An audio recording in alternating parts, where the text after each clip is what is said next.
রেসিপিটা আজকে বানিয়ে ফেললাম, ঝিঙে রেসিপি। তো ঝিঙেটাকে, ঘরে থাকা ঝিঙেগুলোকে নিয়ে নিলাম, নিয়ে ছাড়িয়ে নিলাম, নিয়ে ভালো করে ধুয়ে রেখে দিয়েছি। এবং একটু বেশি করে তেল নিয়ে নিয়েছি এবং 2 চামচ মতো পোস্ত নিয়ে নিলাম। এবং স্বাদ অনুযায়ী যে যেমন খাবেন সেরম ঝাল দিতে হবে।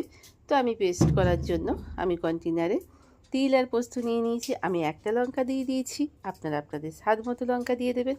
ওই যে বললাম না, ঝিঙেগুলো আগে থেকেই কেটে ধুয়ে রেডি করে রেখে দিয়েছি। এবং কড়াই গরম করে কড়াইতে তেল দিয়ে দিলাম। এবং আমি বেশিরভাগটাই পছন্দ করি কালো জিরে দিয়ে রান্না করতে। কালো জিরে ফ্লেভারটা একটু অন্যরকম হয়, পাঁচফোড়নের ফ্লেভারটা একটু অন্যরকম হয়। তো এইবার ফালা ফালা করে কেটে রাখা ঝিঙেগুলোকে দিয়ে বেশ করে, ঝিঙের জলেই ঝিঙেটা রান্না করব। নুন, হলুদ, মিষ্টি এবং পোস্তটাকে দিয়ে দিলাম এবং একটু লঙ্কা ছিঁড়ে